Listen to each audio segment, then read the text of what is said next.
சேர்த்து வைத்தவை யாருடையவையாகும்? லூக்கா எழுதிய நற்செய்தியிலிருந்து வாசகம்.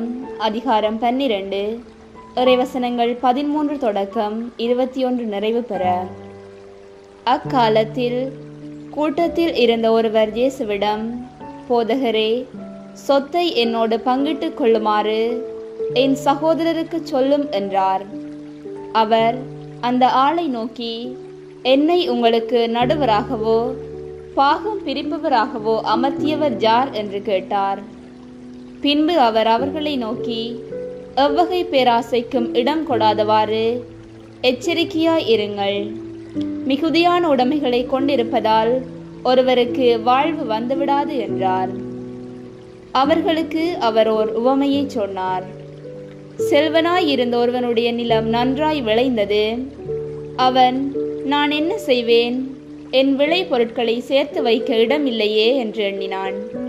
ஒன்று செய்வேன், என் களஞ்சியங்களை இடித்து இன்னும் பெரிதாக கட்டுவேன். அங்கு என் தானியத்தையும் பொருள்களையும் சேர்த்து வைப்பேன்.